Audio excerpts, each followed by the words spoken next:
Absolute chaos at Ibrox. And if you're still catching your breath a few hours later, you're not alone. This was one of those afternoons that swings from despair to defiance in the blink of an eye. Celtic looked dead and buried in that first half, completely overrun, second best in every department, and yet somehow we walk away with a draw that, in the grand scheme of a title race, could feel absolutely massive. Coming into this one, the pressure narrative was fascinating. A lot of folk insisted the weight was squarely on Celtic's shoulders, but I never bought that.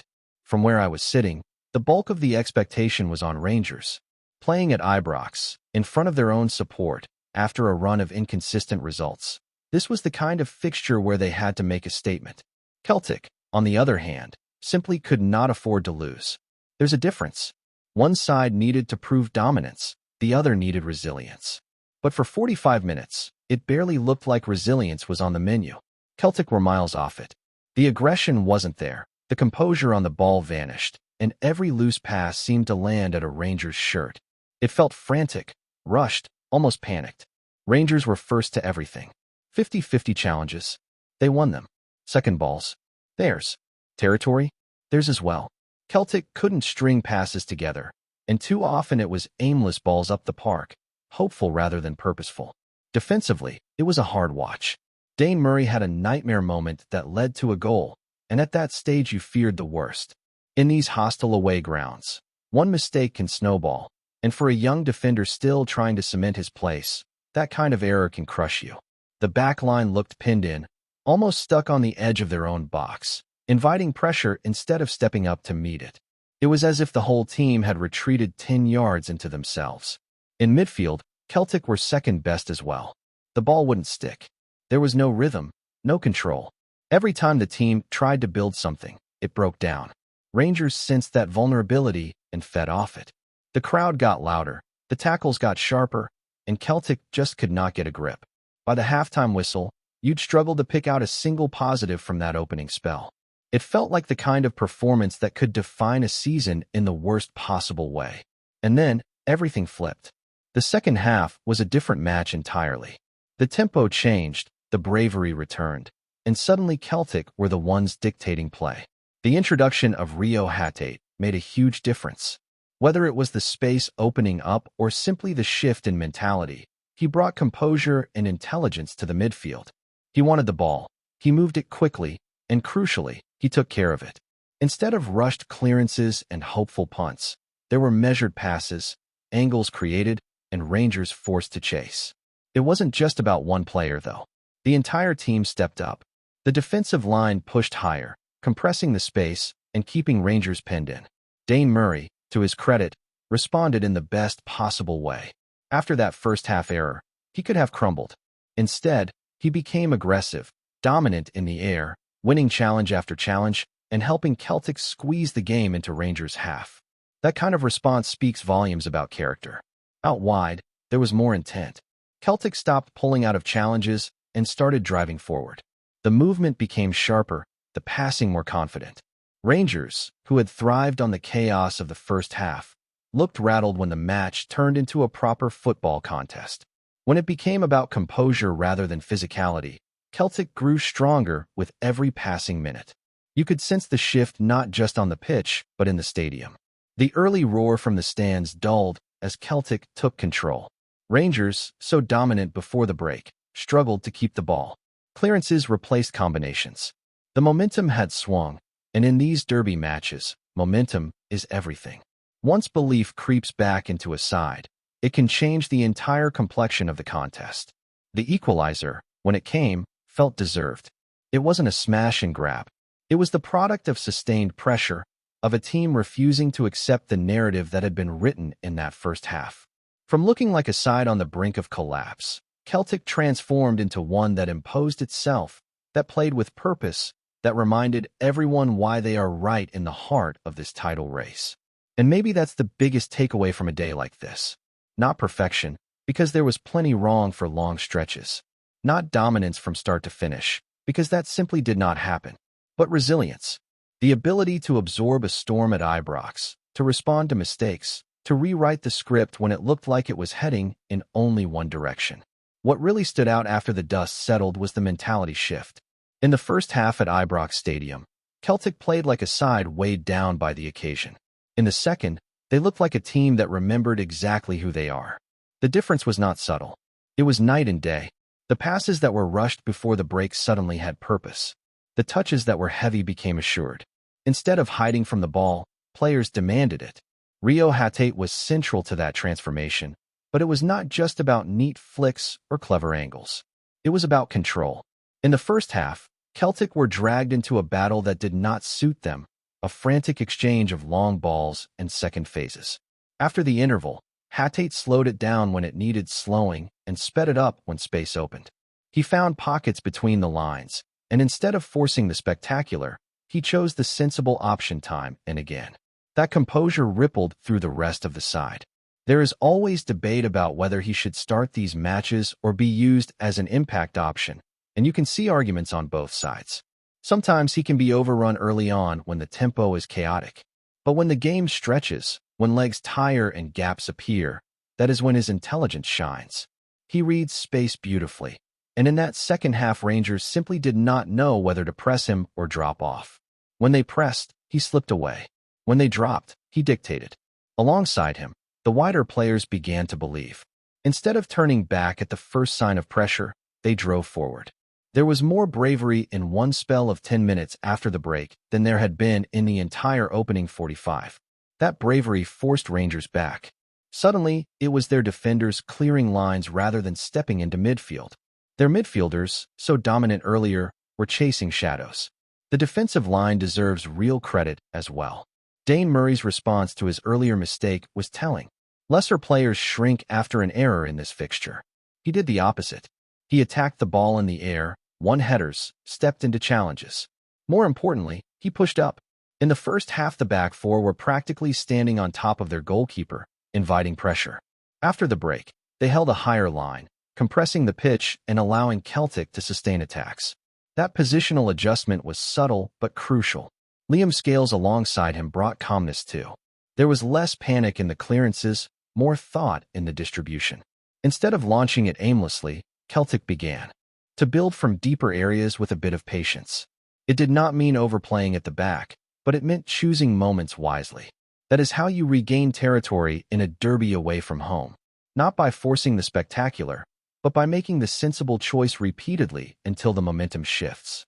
The goalkeeper situation added another layer of intrigue. With the regular starter absent, there were questions before kickoff about how that might impact the backline. In truth, the stand-in did little wrong. Neither goal was a glaring mistake. One was struck with real quality, the kind that leaves most keepers rooted. The other came quickly in a crowded box.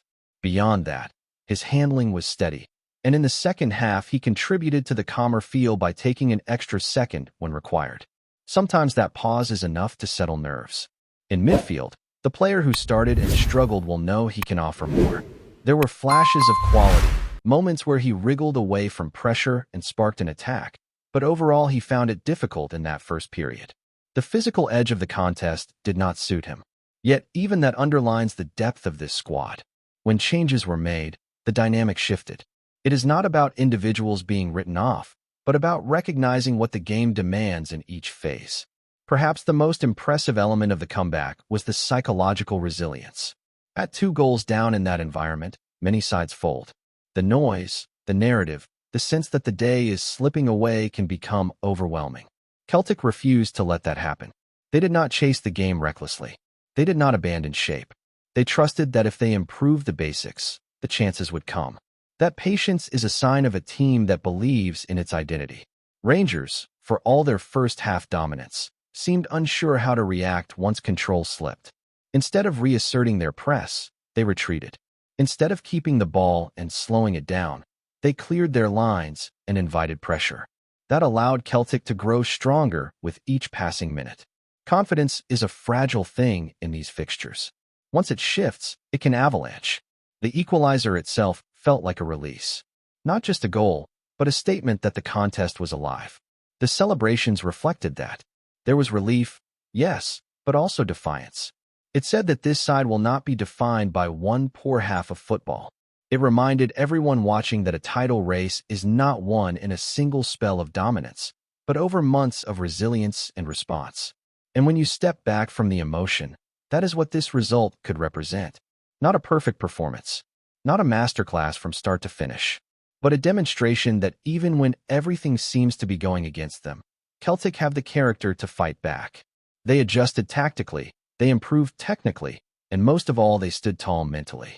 There will still be questions, of course, about starting lineups, about the balance in midfield, about cutting out individual errors that gift momentum to the opposition. Those conversations do not disappear because of one spirited comeback. But what this match showed is that the foundations remain strong. When they commit to playing their football, when they match intensity with composure, they are more than capable of dominating even in the most hostile settings. As the season edges towards its decisive stretch, moments like this matter. They build belief within the dressing room. They remind supporters that setbacks do not have to become collapses. And they send a message across the league that this side cannot be written off after a difficult 45 minutes. Because when they rediscover their rhythm, they can turn a game on its head in the space of a single half. And that is a dangerous trait to possess when everything is on the line. There is also something to be said about the physical side of it. Rangers leaned heavily on height and power in that opening spell, trying to turn it into a scrap rather than a structured contest.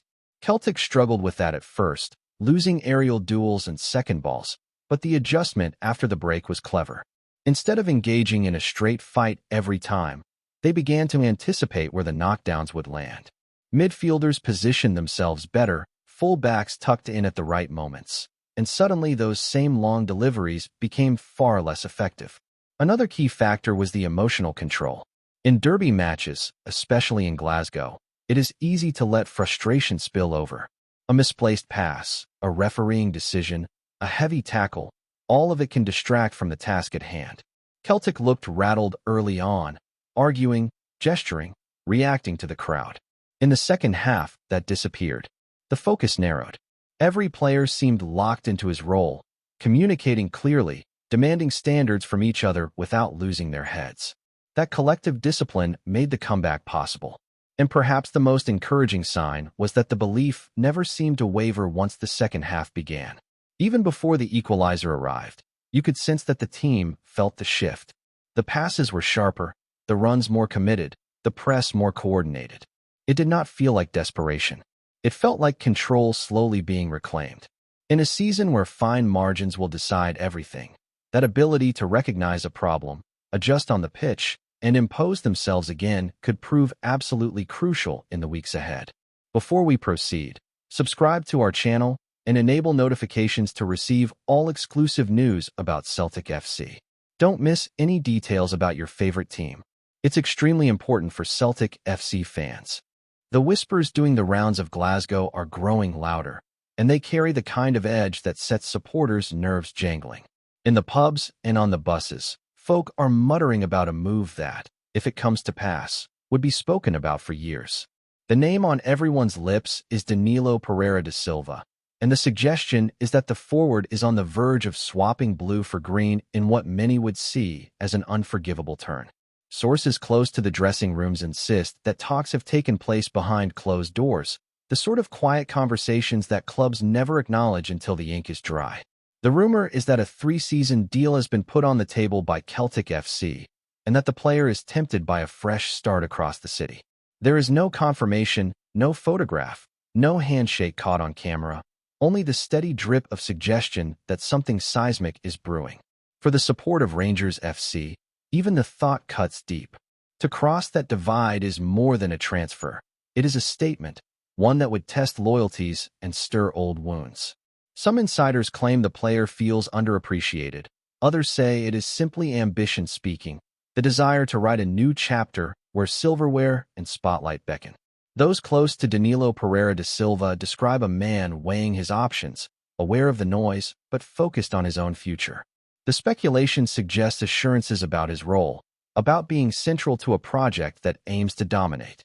Yet until there is something concrete, it remains smoke without fire, a tale fueled by rivalry and imagination. Still, in this city, rumors have a habit of becoming reality.